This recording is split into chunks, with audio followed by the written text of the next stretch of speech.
So we decided that this discussion, we are going to speak about happiness, and I named it endless happiness. So this is something really interesting. How to be endless happy. Is it possible or not? So, and so how can we actually put these things in? Because Martin said that there is different levels. So we can we use these levels of what we were speaking about, the physical, psychological, and spiritual. What would be the physical aspect? It would be more of that point that Martin said, isn't it? That material things. We can have good clothes. We can have, nice food. We can have a different, like material objects, a house or a vehicle or something like that. But we can also, material doesn't mean only that. It can also be something psychological, like good position, fame, glory, different aspects. So all of these things can be also put in the psychological aspect, like also state of consciousness, being grateful, like being, all of these different aspects, being in feeling some emotions towards the other person, other partner, exchanging those things. And the spiritual part, Marie was mentioning that he said that it would be also service. How is it? It's important. That's. I will come to that point. I will not now unwrap it. So we'll come a little later. We can see about those things on different levels. But what Martin said, this when we put it in a, because we can look it from the different perspectives. If we look it from material or spiritual, if we just look it from that point, the material thing would be that it's short lasting, and the spiritual thing would be that it's more long lasting. So, or eternal, like that it doesn't last, because material things can last a short amount of time, it can last a little longer if they are more psychological. But spiritual lasts and they are endless. So that's why we put endless happiness, because that part is really interesting, and we will come to that. How can we achieve that?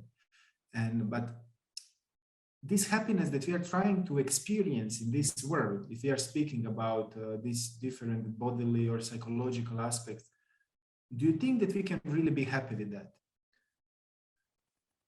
Just that, let me put you in a situation. You are in Hawaii, on a beautiful beach, drinking some juice or cocktail, whatever you like. The breeze, it's not too hot, it's not too cold, it's really warm, and the sea is there. There is no sharks around.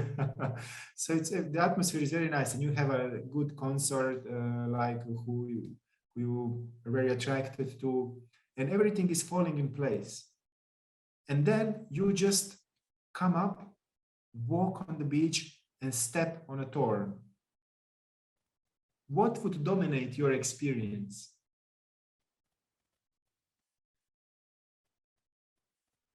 So many different nice aspects that I was just putting together, or that thorn would dominate the experience.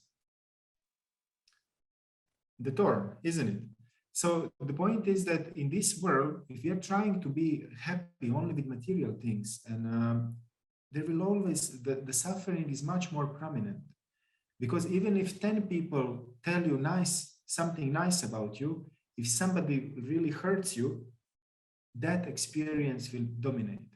If you take 10 nice preparations and you eat one which is like really bad, it will dominate the experience, because our mind really much is used to and habituated to also go to the bad experiences. So that's why this is something that it's like really interesting. But then should we just leave everything and go to whatever, some cave and just indulge ourselves in something like that experience because anything else is not worth it? I don't think so. This is also what I didn't do, what I also haven't done. So there is another ways. So we can also experience some happiness that are not tinged with this material dualities. And this is this spiritual happiness. And I didn't wanted to unpack immediately that part. And I mentioned it shortly, but could somebody of you tell me the difference between material and spiritual? What would be the difference? If we are speaking about the nature of those, because we have two polarities.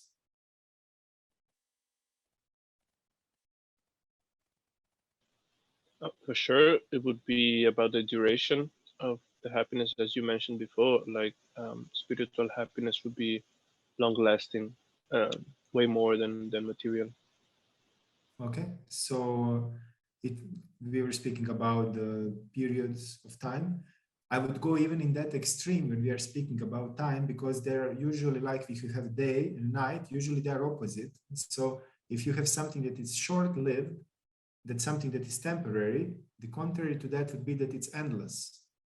So can you imagine that there is something endless, that there is not something that is decreasing by time, but that it's increasing all the time. Imagine that. Really interesting concept, especially if you connect it to the happiness part. Is there something else? Maybe the material one is influenced by the situation, the other one not. Okay. It can be, the material can be influenced, I would add it to that, it can be influenced by the external situations, and the spiritual cannot, because it's our state of consciousness. So the point is that depending on our state of consciousness, even if somebody tells us something, we can perceive it differently, depending on we were mentioning that point of perspective, difference between perception and perspective. And we were mentioning the example of volcano. Do you remember? Standing under, Nico was really, how to say, present in that picture. She imagined herself standing under the volcano. So if the volcano erupts, if we are connected with our physical body, and if we are identifying ourselves that we are under the volcano, we would be very traumatized and we will be very anxious or whatever. But if we are understanding that we are not that body, if we are just flying like a plane from different perspective that we are looking at that volcano, we will have totally different emotions, totally different perspective.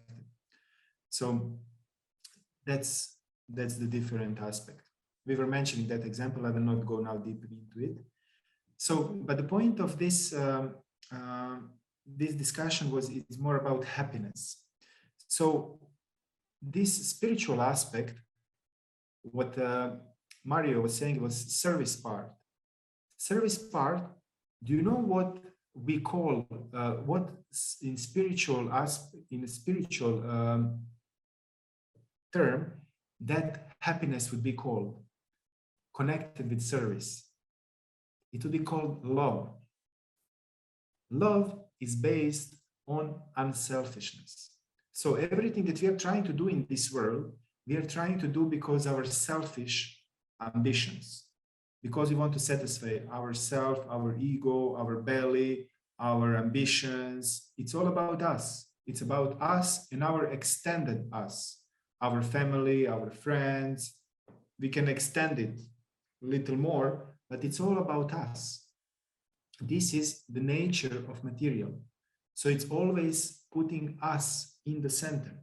I'm not saying that we are not important, but the spiritual aspect is putting others in the center. So it's unselfish. It's the love.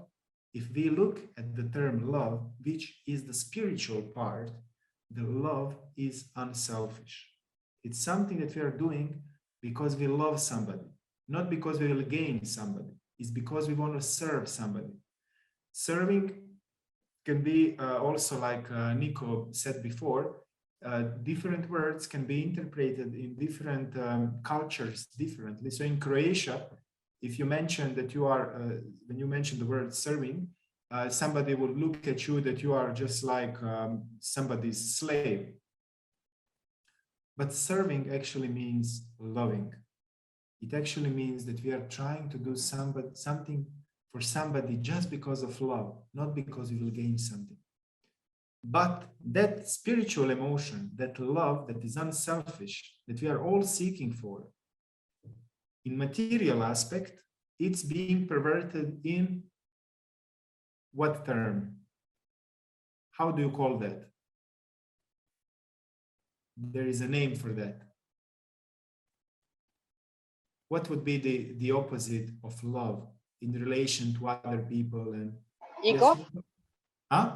Ego? Ego is something that that is attached to it. But what would be, if you love somebody, what would be the material aspect of it? It's not easy to guess, but you can do it. Hate. Hate could be, but something that we could misidentify it, because this is like really extreme. That today's society is identifying love with. Lust. Lust. Thank you, Brian. So it looks very similar, but the nature of it, it's totally different. Because lust is based on us. Lust is based on something that we want to get from another person. And love is not. Love is totally opposite. Love is about giving something to other person, not thinking about ourselves, thinking about the benefit of other person. And today's world and today's society is identifying those two terms as the same. And they're propagating lust to be love. You heard the term, how do you say it in English? I was, when you are having sex, I was getting love, how do you say that? Making love, I think. Making love. Thank you, Martin. Making love.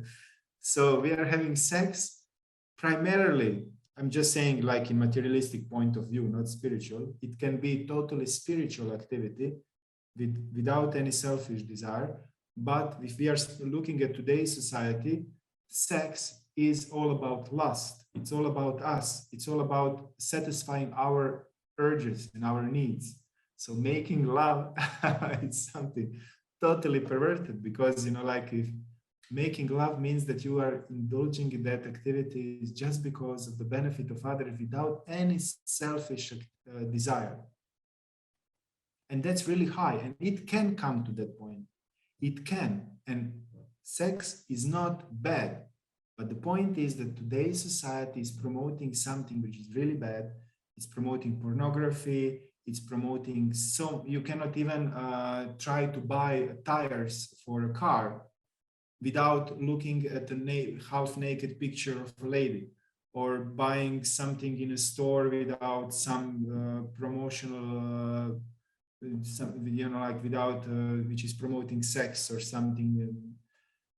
So it's, then pornography is one of the highest, how to say, it's really so much becoming more and more prominent in today's world, and it's having a really bad effects on the whole human society. So today's world, it's all about lust, if we see it in generally, and this is really bad, and this is propagated to the TV, and also because of that we have wars, because we want to use others, misuse others.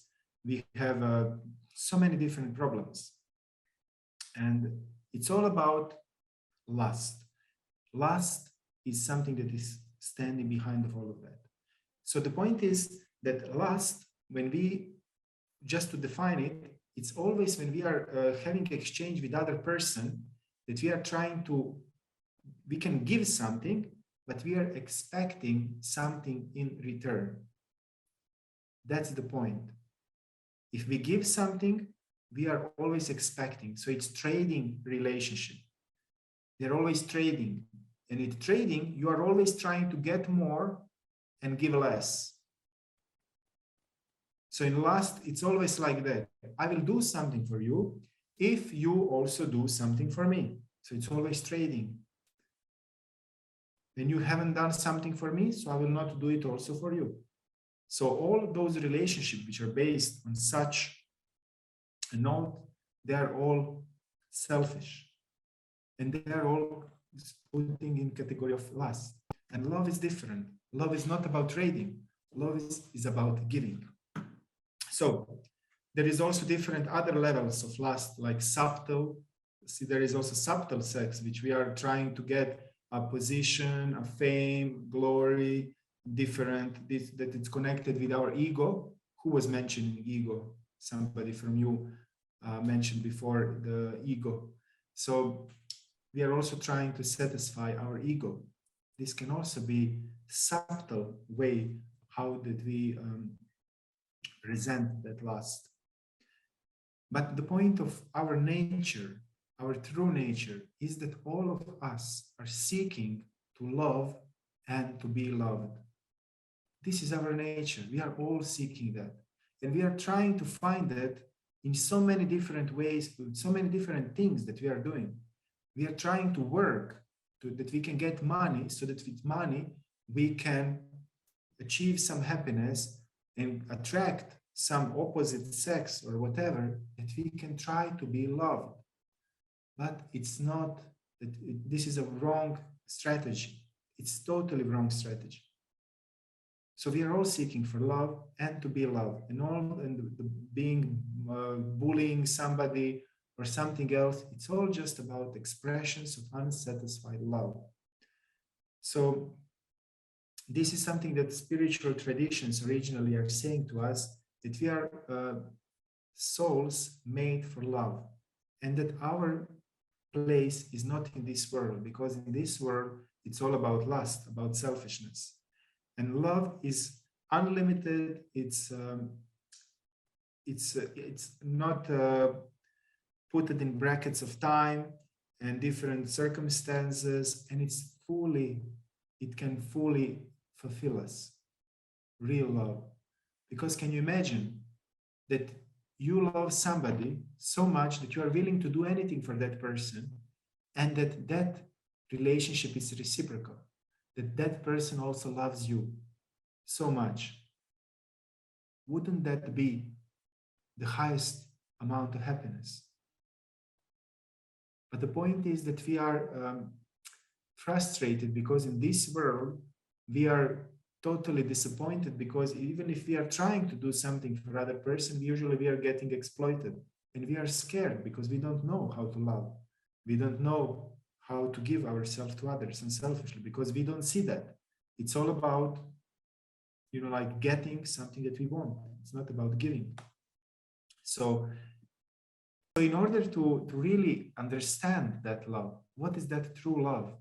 I will introduce a concept of God, concept of the Supreme Personality of Godhead. And I will speak it universally through different traditions, because I was investigating it through many different personalistic and traditions. And all of them are explaining the same thing. We will not now, discuss it and seek, we will just use it as a concept. So next times we can speak about, is there a God or is there not a God? But I will tell you what all the traditions are saying about God. And specifically, what I found most interesting is in Vedic tradition, which is really explaining very deeply about God. And there is, why I'm saying that, because you can always have different relationships with God, like also with any person in this world. Like, let's say that in this world, there is a president of European Commission. Does anybody of you know the president from European Commission? It's one lady. And the point is that maybe some of you heard her name, maybe some of you don't, maybe some of you don't even know that post exists, but she is a very important person in Europe. So we are experiencing our everyday life, living in Europe, in our own countries. And if we know that there is such a person, we may have either no understanding of that person and live without even knowing about it, like we are saying that we can be atheists. We can even say that there is no such person, or we can be agnostics and say maybe there is, maybe there is not, whatever, I'm just living in this world. And then if we are coming to the understanding that there is a president of the European Commission, then the first level can be neutral. Okay, she's there, I'm here, who cares? Like whatever, I'm not affected by it, so I'm just neutral about it. The next level would be, okay, she's very powerful, and because of her, we really need, I'm sorry, I saw a message. So because she's very powerful, and because of her, I'm having all of these benefits, so I'm respectful. And I can even be very scared about her not to behave in a bad way, because I will be punished, because she is the power of the authority. So this is like this awe and reverence mood, like God is somebody who is very powerful, and he will punish me if I don't behave in proper way. But then there is a next level. You can be a colleague, somebody who is working close to that person. And then you will have more personal relationship, but still it will be that awe and reverence, like you will not behave improperly or tell her, oh, how are you, like, oh, you have a red nose, or just joke, something like that, because there will be a lot of respect. So that's more close relationship. But then when that same person comes home, then her spouse, how will he act? It will be more personal relationship, and that spouse will be able to say, you didn't throw your garbage yesterday. Like it would be much more personal, and even so much to the extreme that the son of that person may even jump on the shoulders of that person and would just say, hey, little dog, just carry me around, So it's going much, much more deeply inside of in depthness of the relationship. So the point is that there is different ways how we can recognize God, also like understanding the persons in this world. So the very deep, very personal experience of God, surpassing that point of that he is just deciding who is right and who is wrong and he is punishing, is his real nature. And this is why I like Vedic scriptures, because they're really explaining that real personal nature of God. And you know what is interesting? They're explaining that he has a nature which is very contradictory, that he always keeps his eyes open, and also he never blinks his eyes, and he always keeps his eyes closed. But the point is, in terms that he doesn't close his eyes, this is just figuratively, when we are doing anything positive, when we are doing anything in relationship with him. And he always closes his eyes when we do any mischief. So he doesn't look in that. He doesn't notice anything bad that we do. Can you imagine that? That you can have a God who is all powerful, who loves you, who wants to do anything for you, who just looks good sides from you, and he doesn't notice anything bad.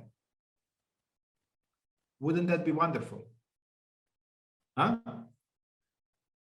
It would be. But why then there is different concepts of some punishment and something like that? Because the God is not doing that. Some of his energies, it's not that president of European Commission is deciding who will be punished or who will not. There is a prison ministry who is deciding on that, and they are deciding on that just to correct and to educate person if that person is not willing to do something in proper way. But the point of God, if we look very closely to him, he is just looking our good sides. And it's really interesting. It's explained that he has three characteristics: that he is always waiting, always willing, and always acting in relationship with us. So he has more this coaching role. So the coach doesn't tell you you need to do this. The coach is trying to help you that you decide on your own how to act in the best way. So that's why there is different things happening in our life, because we need to understand and learn how to grow, how to change ourselves, and how to become better. I'm just explaining all of this now, just that you can imagine what does real love mean. Because if we don't understand what is real love, we will not understand how to love. So the God is just helping us as a coach to manifest our potential, not to punish us, like a trainer. And let's imagine that you have a trainer or a coach who is waiting for you to help you, and you are being late. So the coach is waiting for you to help you for free, and you are being late. How would that coach feel in this world? Sad, disappointed, different feelings. But God doesn't mind. He still waits. That's why he's always waiting. He's always waiting for us to turn our face to him. Can you imagine that? And never giving up. He is always willing. And can you imagine that you even turn against that coach and you start blaspheming him, and you start saying something very bad about him? That coach would give up totally, and he would not continue to desire a relationship with you. But God doesn't do that.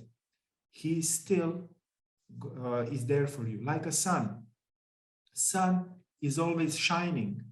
We can hide in a house. We can close our eyes. We can hide from the sun. But if we just step out on the sun, we will immediately feel that sun. It's a point of us. Do we really want to come to the sun or not? That's the most important part. And can you imagine that you have somebody who is all powerful and wants to give you everything that is good for you? Would you not like that? That there is a person like that? But you know what's interesting? Still, even if there is a person like that, we are still turning our back to him. Maybe because not understanding, maybe because not having different priorities, having different desires, not catching time to develop relationship with him. But still, we are not putting our endeavor in that area. So the point of that example is to understand that in this world, in order to really understand how to love, it's really hard to try to understand it in this world, because this world is all based on our selfish motives. And because we haven't learned that, it's hard to imbibe such love.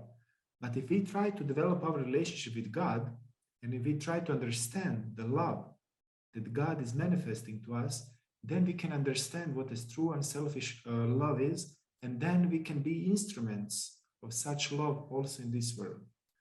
So I'm just mentioning that to understand that love can only and truly satisfy our heart and satisfy our being.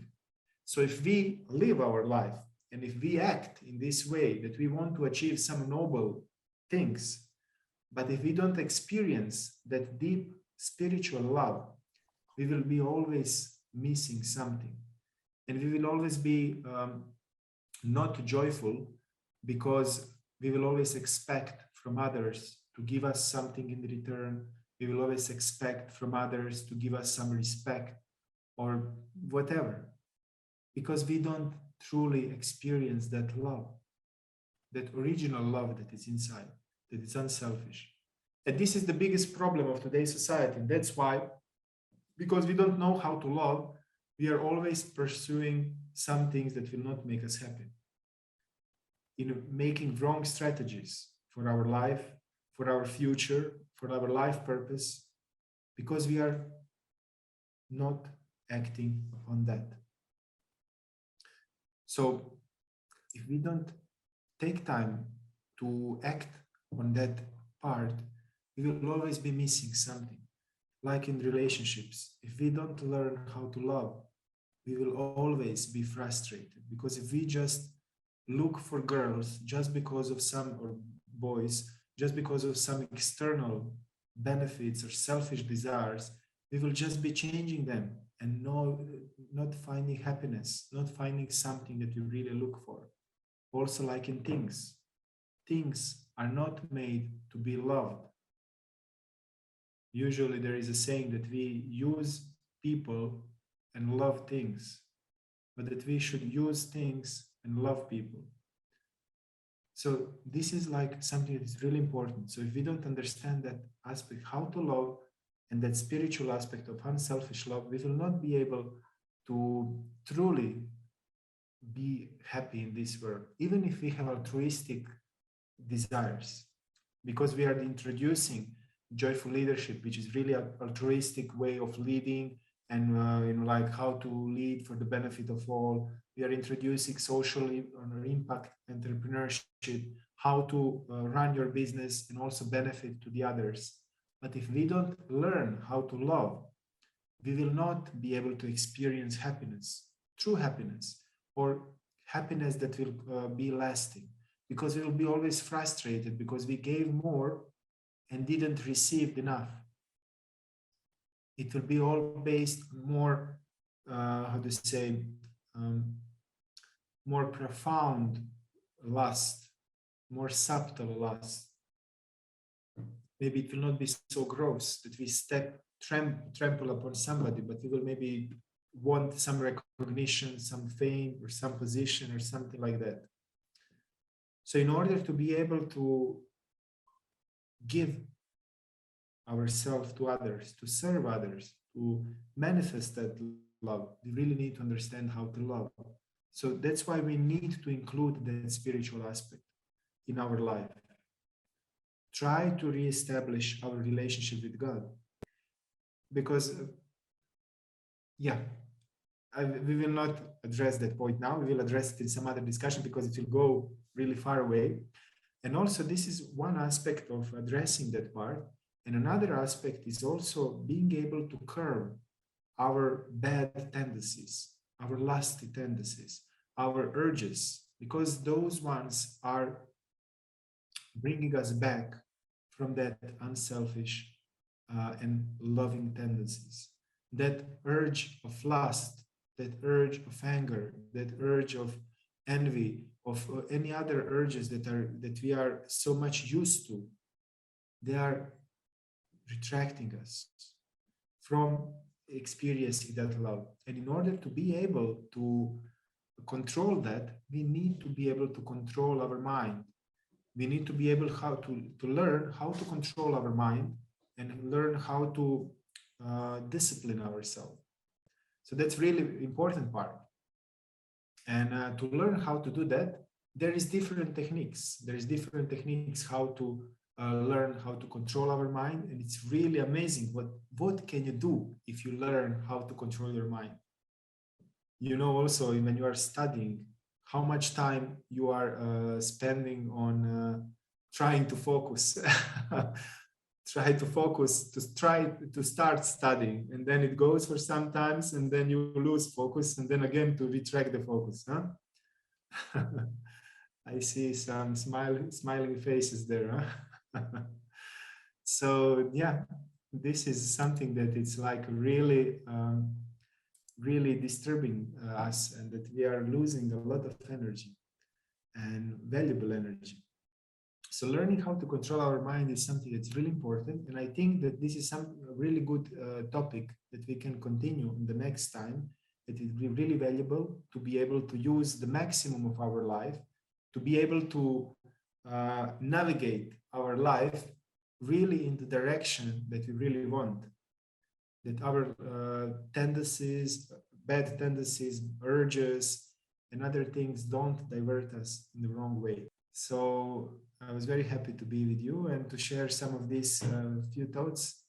Please think about this. Please think how can we open our heart and really start loving, because this life is school of love.